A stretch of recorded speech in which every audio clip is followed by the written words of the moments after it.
Hello interwebs, welcome to Let's Fix Computers. We're looking at a couple of custom builds today. This first one is power cycling, which means it turns on, off repeatedly and never actually starts. So I'm just connecting this all up just so we can replicate the problem, and we're going to track down and investigate what is causing this and what we can do to fix it. Power.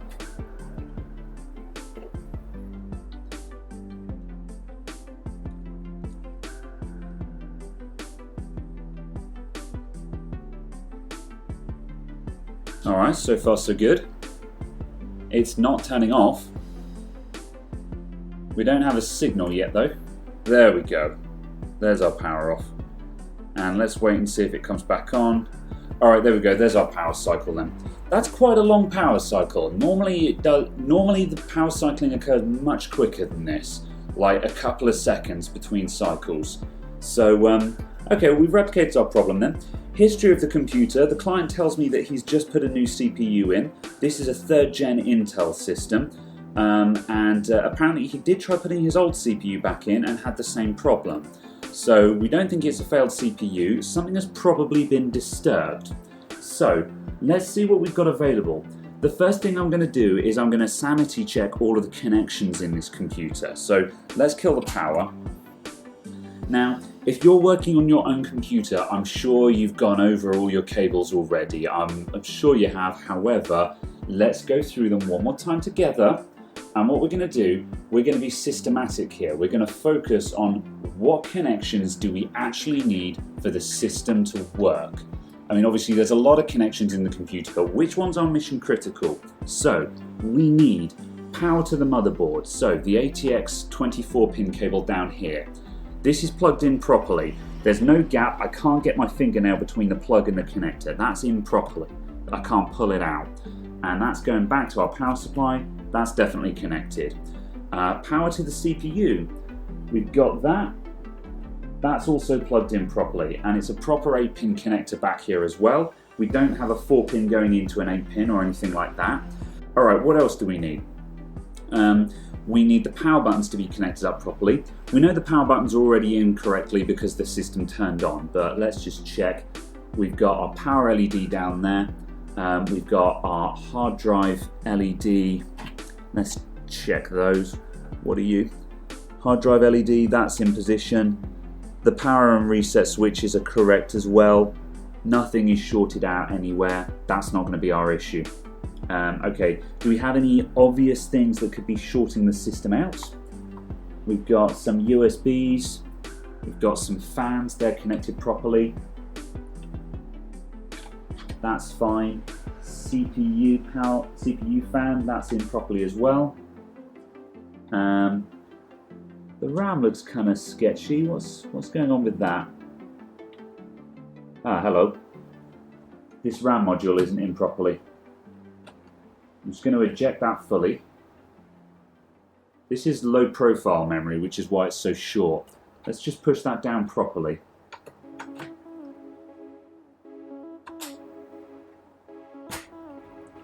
Right, those are properly shut. That's quite likely to be our culprit. Let's start it up and see if we get post. Still nothing. Okay, so that loose RAM module was probably the client fiddling around with it, trying to get it to run, so that was a red herring. Okay, that's fine. I'm not seeing any other loose connections, so the next thing we're going to do is a bare boot. We're going to unplug anything that this thing doesn't need to turn on. So let's go around and let's disconnect all the fans and lights and things like that.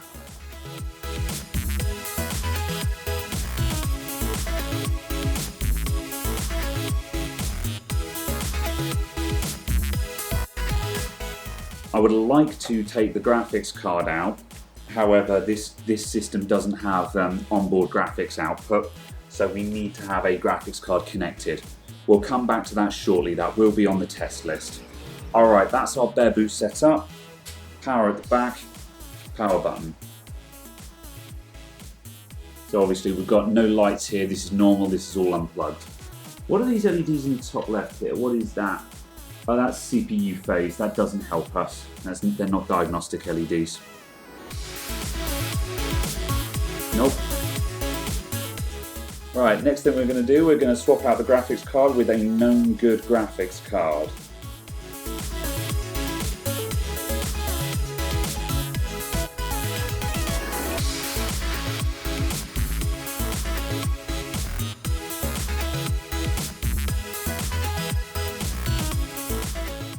Right, graphics, power, power.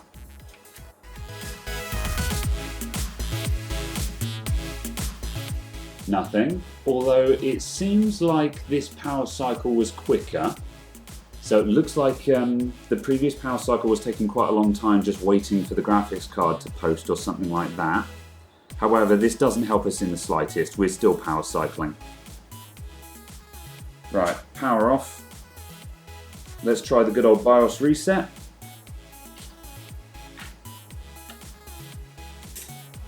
Let's leave that battery out for a couple of minutes. Okay, we've had probably about a minute or so, that'll do. Battery back in, power on, power on. No. Alright, power off. Okay, so we're down to power supply, motherboard, CPU at the moment. Now, as you can see, we're slowly narrowing down the number of items it can be. We're just replacing things one after the other, eliminating them one by one. We change one thing at a time. So, next on the list, power supply. I'm going to get the big Antec.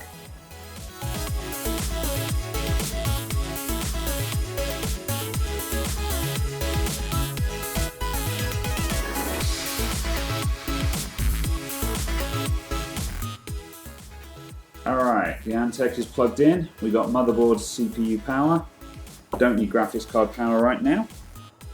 We need to move the back power across. Right, power at the back, power at the front. Let's go.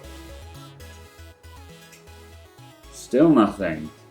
Okay. It ain't the power supply. Power off.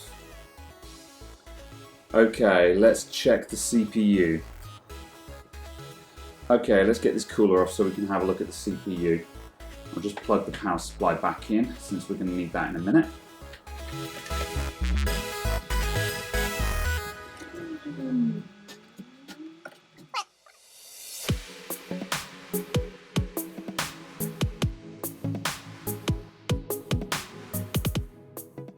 Possibly some tissue or maybe some thermal paste that got under there. That might just be obstructing those pins. Right, the LGA looks good. The trick to LGAs is to just move your head around like a weirdo, like I'm doing at the moment, and if you see, all of the pins will shine exactly the same way, but if there is a single pin out of place, you will spot it a mile away. I can probably replicate that. As I move the camera back and forth, you can see the lighting on the pins change, and if a single one of those is out of place, you'll immediately see a tiny dot where one of the pins is not reflecting like the others are. So those look fine to me, so it's not the pins. Let's drop this CPU back in and let's see if it starts. I'm going to plug in the Arctic cooler. This is a known good cooler and I don't have the mounting plates on this one right now. So as you can see, we've got just a bare bottom and I can just sit that on top of the CPU just to make sure it doesn't burn out immediately after turning it on. They won't do that anyway, but good practice, etc, etc. Right, power at the back, power at the front. What do we got? Still nothing. I think we're down to the motherboard. Now, it's worth noting at this point that I should have tested the RAM and I completely forgot to. Now, this wasn't relevant at this point of the diagnostics, but since this video is about diagnostics, I felt that I should point that out while I'm doing the editing on this video. So yeah, if you're at this stage, check your RAM. Okay, it's either the motherboard or the CPU at this point. Now, I'm instantly going to go for motherboard for two reasons. Is that firstly, the client tells me he tried his old CPU in this already, and secondly, it's never the CPU. Actually faulty CPUs are really rare in custom-built computers. CPUs will take a hell of a battering just because it's a solid chip. There's not really much you can do to it. As long as you don't put 12 volts through it or something daft like that, it actually takes an awful lot to physically kill a CPU. Right now, I think we've got a dead motherboard. So, what did we decide this was? What are you? This is a 1155. Let me just see if I've got anything kicking around of that ilk. Okay, right, I don't have anything, I don't have an 1155 motherboard or anything of that sort kicking about. So I contacted the customer and the client has brought in their other CPU. Remember I mentioned at the start of this, they've recently changed the CPU. This is the previous one. So as far as we know, this is a known good. Now they said they put this back in and it didn't work, but let's try it anyway, because maybe they didn't have it fitted correctly. Because if a CPU isn't quite in properly, if it's just not quite seated happily, then it won't work. So let's just see if we get lucky. So we're going to drop this old one in. This is an i5 2300, so this is a second gen i5. Let's see what happens. And I'll just plop you on top just so there is some metal on top of that.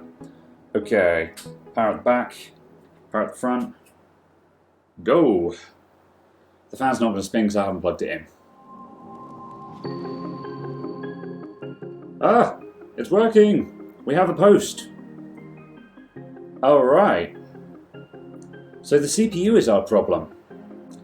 So, have we got a dead CPU then? I've been sitting here saying it's never the CPU, it's never the CPU. What if it is the CPU? So firstly, what exactly is this?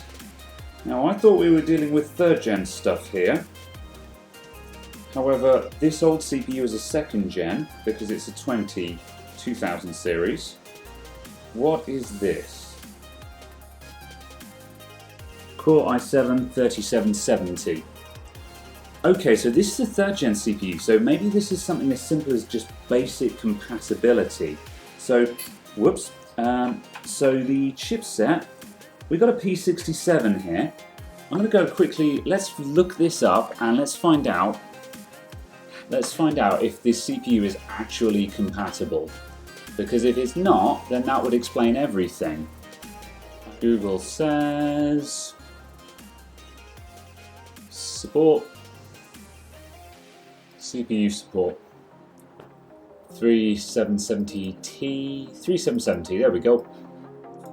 Right, so it is on the supported list, BIOS version F9, and if we scroll down, the 2000 series is all F4.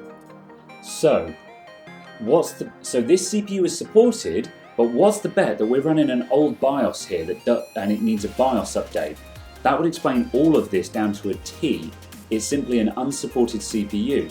But the good news is if this motherboard is not running version F9, we can upgrade it and then it will work with that CPU.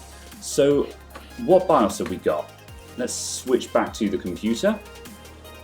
Okay, so let me see. So this is a pre-EFI BIOS, which is why it looks pretty old-fashioned. So let's go into the overclocking settings. That's probably going to give us the most information. Okay, there we go, and there we have it. BIOS version F2. So we're running the old BIOS, and in fact, wow, this is really old. F2. The lowest one on the CPU support list was F4. So yeah, this motherboard was brand spanking new when it was built. It's never seen a BIOS update. So what we want to do, we want to get BIOS version F9 on here, then we're going to try that CPU again, and it's probably going to work. So do we have a BIOS upgrade facility in here? No we don't, because it's too old. Oh wait, F8 Q Flash. We have a BIOS update and flash facility, so firstly we need to download our BIOS. So let's switch back to desktop view. let's get our new BIOS. So downloads, sure, 1064 BIOS, there we go. A UEFI BIOS, that's pretty funky. I wonder if we can take this thing all the way up to UEFI. There's F9, there's the one that we actually need. I really want to see if we can actually take this thing up to UEFI. That would be awesome. Yeah, let's do it. Alright, so European download, please. It's an executable. Okay, let's just check the other ones just to see if we've got something that's not an executable. Yeah, no, that's downloading in exe as well. Oh, okay, these are 7 zips. Fine, okay, right. Show and folder.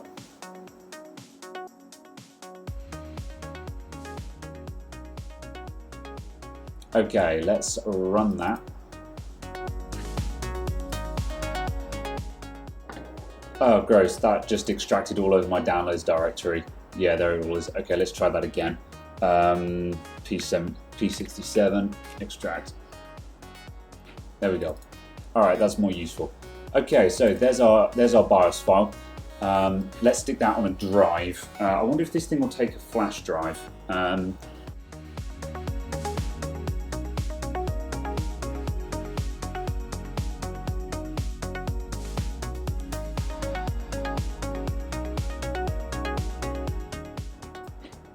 Okay, so update BIOS from drive.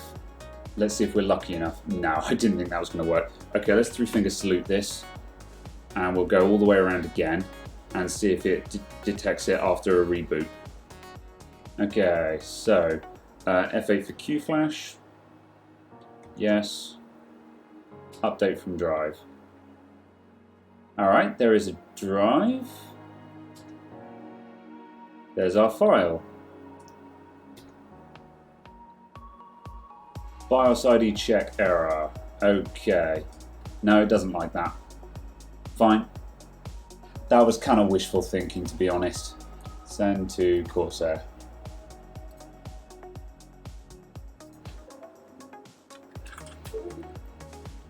Okay, plug it back in. And are you going to make me reboot? No, you're not. There we go, there's F9. How about you? There we go, we've got a positive checksum. Right, enter to continue. Do it!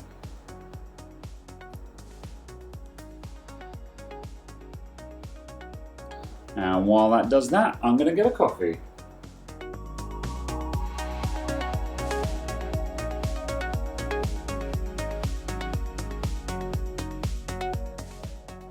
Okay, completed, pass, press any key to continue. Okay, right, we're back into BIOS. MIT, BIOS version F9. Alright, we're done.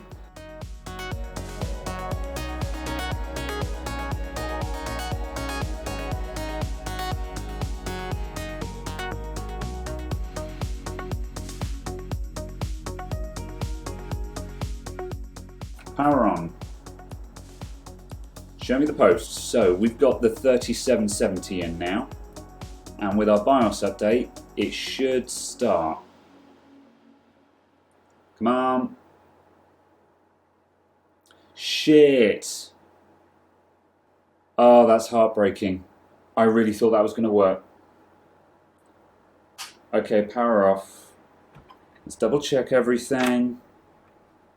Is there anything else we've missed here? That is in properly, there's no question about it. I haven't bent any pins. The BIOS update was successful, so we've got the right version.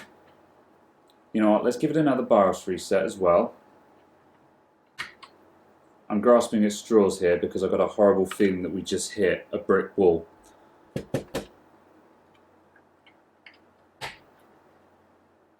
Right, come on. Hail Mary, here we go. To hell with the CPU fan. Denied. There's no doubts about it. It's okay, right, well, we have either a faulty CPU or an incompatible CPU. We've gone to the prerequisites for a compatible CPU at this point. So I don't believe it's a compatibility issue. I think this CPU is goosed. This CPU is an eBay job, so who knows? I'm just going to have another look at the, let's just have another look at that compatibility list. So we put F9 on it, i7 3770, BIOS version F9. I think we're done. Oh, that's such a shame. I really thought that was going to work. Well, we're going to stick the i5 back in it,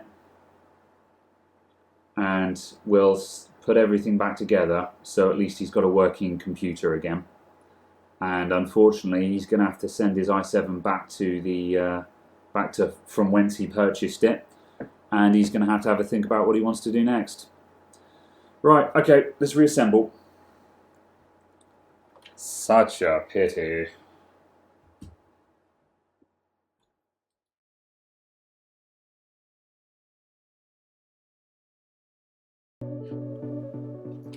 Alright, so we're back for a bit more. I've just been consorting with some colleagues, and we came up with a couple of ideas on some other things to try with this one. So we've got a couple of Hail Marys that I'm going to do, because I'm not done with this thing. Very disappointingly, it means we've got to take the CPU cooler off again and just drop that i7 back in. But we had two potential thoughts. The first thought is that it could be a RAM compatibility issue, because when you change out from the Sandy Bridge to the Ivy Bridge cores, the memory speed support that is listed on the Gigabyte website changes.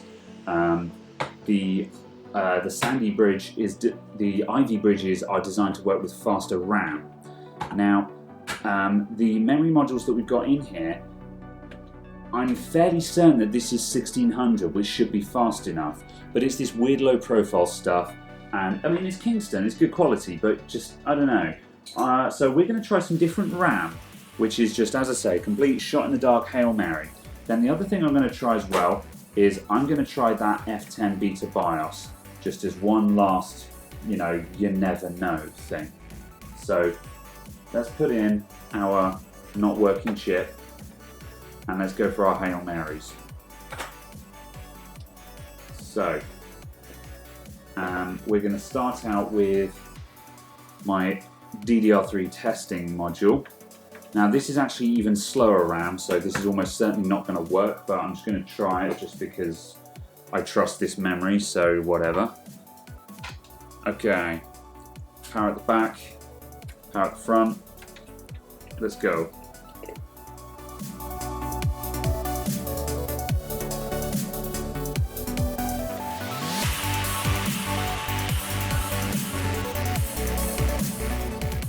Unbelievable. There we go, folks.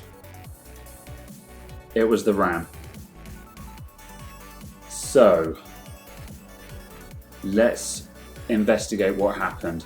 I'm going to wait for this thing to start up first, just so I can do a clean shutdown, and then we're going to do a breakdown and find out what we just discovered and what we just learned. That was very unexpected. This is why we do Hail Marys. Now and then you get lucky. Keep in mind that we did still need that F9 BIOS update we did, because without that we'd have zero Ivy Bridge support whatsoever. This is one of those lessons that can prove that you can have more than one fault causing your computer not to run. In this instance, it was the BIOS and the RAM. Okay, so here's the interesting thing. So this stuff is 12800 running at 800 megahertz. Now the module that worked for me was this one, which was 10600. So by that logic, it can't be the raw speed that's causing the issue. So let's fire it back up with my testing module and the i7, and let's find out what this is running at and see if we can solve this one. Yeah, this stuff is even slower. What the hell? Fine, okay.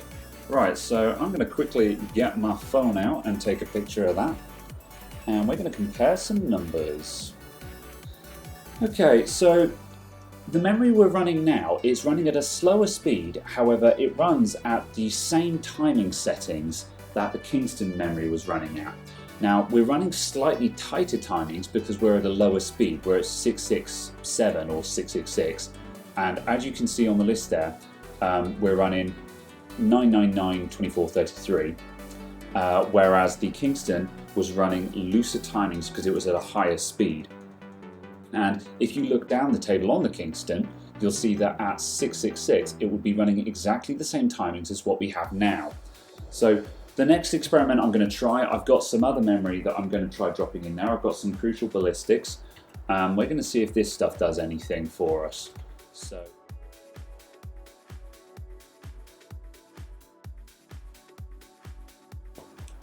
now I'm not actually sure if this RAM works at all, so this experiment might prove absolutely nothing. If it works, then it'll prove something. If it doesn't work, then it doesn't prove anything. I'm just going to turn around my CPU cooler just because it doesn't clear this RAM. Okay, out the back, out the front. Wah. It doesn't work. Okay, there's one thing I'm going to quickly try. Let's take out one module.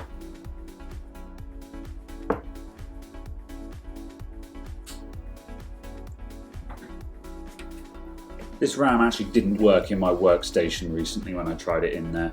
I assumed it was a compatibility issue, but I haven't taken the time to systematically test it. So this might be a colossal waste of time. Okay, I'm going to quickly turn that off before it starts booting. So posted with 1. I'm going to switch around that. Let's just see if we have one faulty module. I'm beginning to wonder if this is something to do with memory arrangement. Okay, we're still posting.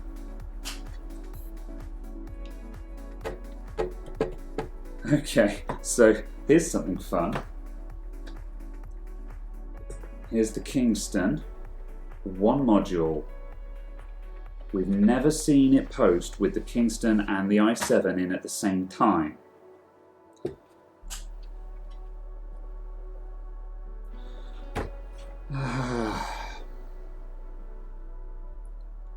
What does this mean?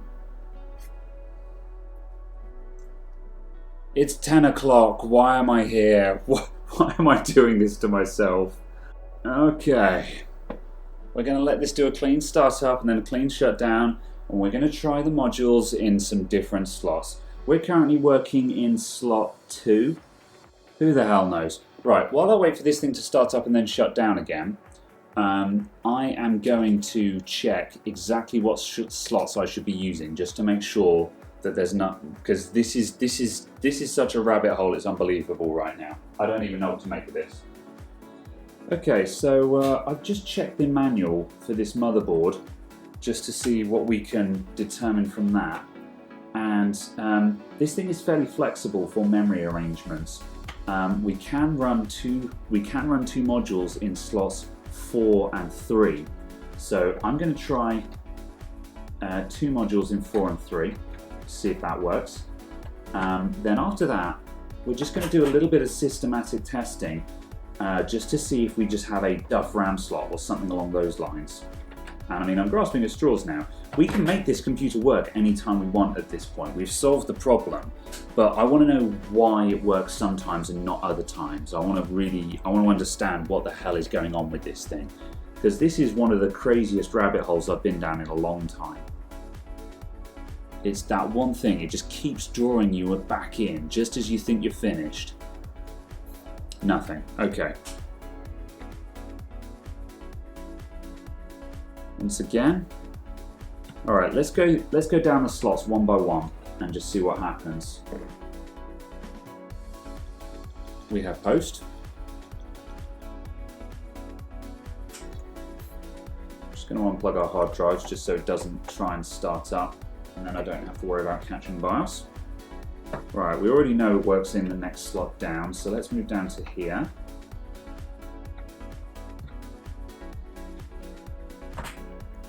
The problem is, it's going to be kind of a ball ache that only works with a single memory module in it. That's going to be, I don't know, I don't quite know what to make of that. I don't know what that means. Ah, hello.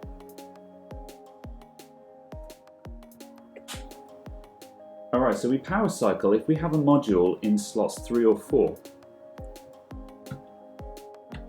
Can we run something in slots 4 and 2 and run single channel?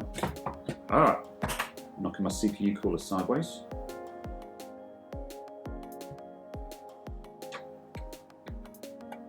If this configuration works, we're rolling with it. Bam, we got post. So it doesn't work in dual channel mode with the i7 in, that's the problem. However, we can run in well no, it didn't work with a single module in the lower slots. So just basically these two slots don't work with the i7 in. So I don't know what that's all about, but we do have to realise that of course the P67 chipset is an older chipset than the CPU that we're running in there. So it's quite this CPU was, the support for this CPU was bodged in retrospectively. So some things are not going to work quite as well as they used to. So yeah, there was, I believe, a Z67 chipset, which was the 3rd gen chipset that is designed for this CPU, that would be a good alternative if the motherboard was replaced. However, at this point, we have a functional system here with both the existing RAM modules in it and the i7. We're going to quit while we're ahead. We've gotten to the root of this issue. We've figured out why it only works with certain memory in it. It's not the memory itself, it's the slots we're putting them in. So the only thing that we've lost at this moment is we've lost dual channel memory mode, and no one cares about dual channel.